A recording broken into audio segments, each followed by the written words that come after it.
Damage numbers and scalings are a lot more streamlined in this game compared to the previous From Software titles. If you do pick up multiple weapons in the same category and one has a higher damage number, in almost all cases, it's just the direct upgrade. It's not like the attack rating stats in Elden Ring, where the higher number doesn't necessarily mean more damage. In this game, it pretty much does mean more damage. Now, despite how simple that sounds, there still is a benefit to understanding how the weapons do work, because you do want to know what you're typically looking out for not only you, but your teammates too. And also, some weapons out there don't really scale off what you think. Now, similar to Elden Ring, the concept of weapons having letter scalings and just having your stats determine the damage is still there, but infusions work differently, and every weapon does have different damage and scalings compared to Elden Ring. Like the Dark Moon Greatsword, for instance, that has a B scaling in intelligence and a D scaling in strength when it does come to Elden Ring, but in Nightreign, it gets a C scaling in intelligence and a B scaling in strength. Now, if you do want to know all the scalings of the weapons, you can just check that out in the sparring grounds,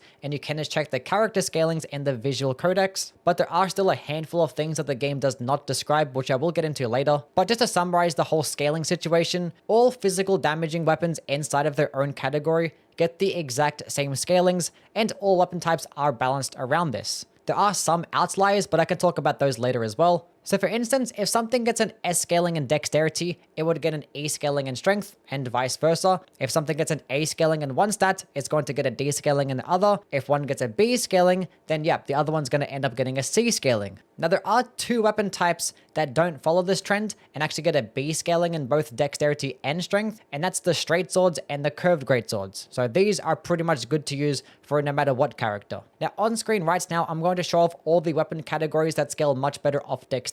So if you have an Executor, Duchess, Iron Eye, you'll probably benefit off these types the most, especially because these don't really consume much stamina. Now the thing is, for most of these characters, they get at least a C scaling in strength. So for the weapons that get these SE scalings, it's kind of worse than having an AD scaling for almost every character. So out of all these, I would gravitate more towards things like the curved swords and the claws the most. These always consistently have some of the highest DPS, and they get those really good scalings. Katanas I would still use no matter what either way, because I do have that really good range, good variation of movesets, and they all get status effects, which are still amazing. In terms of the strength weapons, which would apply to the Raider, Wilder, and Guardian, it's pretty much just all the larger ones. One thing to note is that colossal weapons do not get a dexterity scaling, so for most characters, you'll end up being better off with a Great Hammer, especially because the moveset is actually faster. Unless you are playing with a Raider, then those movesets are actually the exact same, and he doesn't get a good dexterity scaling anyway. And as for the Wilder and Guardian, they actually get pretty decent dexterity scalings, so they might end up benefiting more off the weapons that scaled well with both. Unless you have some really good stance breaking or critical attack buffs that you've collected,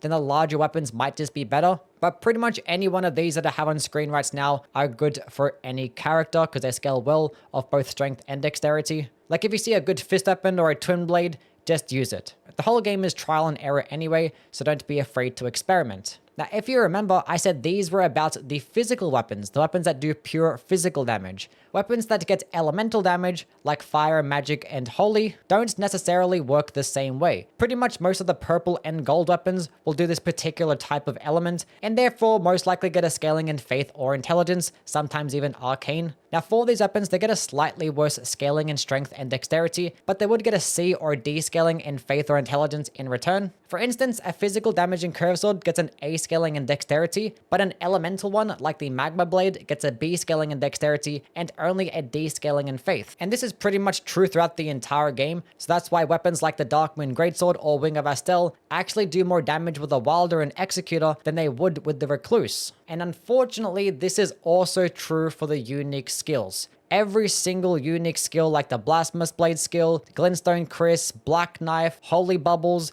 they all scale off their total damage and not just faith or intelligence. So the Wilder gets more damage with a Glintstone Chris projectile than the Recluse does, which is extremely stupid and annoying. Now thankfully, at least the normal skills or Ashes of War do scale off a particular stat, so Glintstone Pebble and Sacred Blade do scale purely off intelligence or faith, and they will do more damage with the Recluse, more so than the Wilder.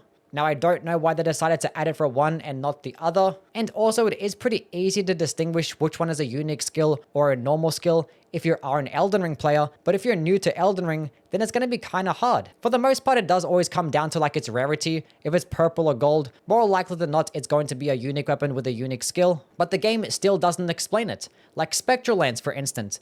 This Ash of War scales purely off Arcane, so it's going to get the most damage with the Executor. But the game doesn't actually describe that because the Occult Infusion doesn't exist in this game. The same thing goes for the Flame Art Infusion, which I'm just going to touch on that next, the Infusions, which they are similar compared to the unique elemental weapons. Like a magic-infused curve sword would end up getting very similar scalings to a Wing of Astel. So it scales best of dexterity, but only a D-scaling in intelligence. And the same thing can be said for sacred weapons and faith. So if you're completely confused, if you see a blue magic symbol on your weapon, it's always going to have a smaller intelligence scaling. And if you see a holy symbol, it'll always have a smaller faith scaling, obviously at the cost of strength or dexterity.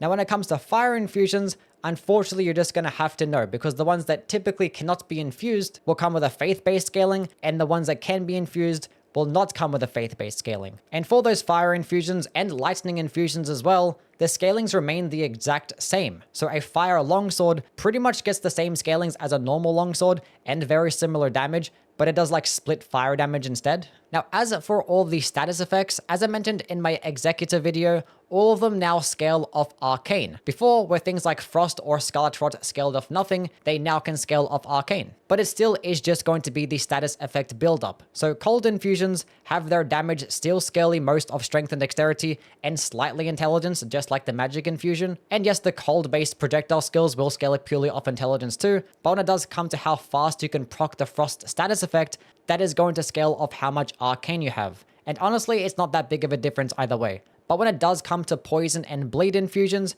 it's pretty much just the arcane equivalent of magic and sacred infusions. It just gives you a slightly worse strength and dexterity scaling, but you just get a bit of an arcane scaling. So obviously the Executor benefits greatly off this, because not only are you going to get much higher status buildup, but you would get much more damage too. And also all bleed, projectile ashes of war, and spectral lance scale purely off arcane. Obviously not to be confused with the bleed based unique skills, like knee heal on the Mogwin Sacred Spear actually scales better off strength and a little bit of dexterity in arcane. But with how good the Executor's scalings are, it still gets the most damage with them. And in fact, all the special weapons with an arcane scaling, like Rivers of Blood, the Regalia, Mariah's Executional Sword, they actually end up getting C's or B scalings in arcane, unlike the unique or special faith and intelligence weapons that get like a D or a C scaling, which is just another reason that makes the arcane builds even better. But one thing you do have to watch out for when it comes to these status effect weapons is that they will get lower damage on average.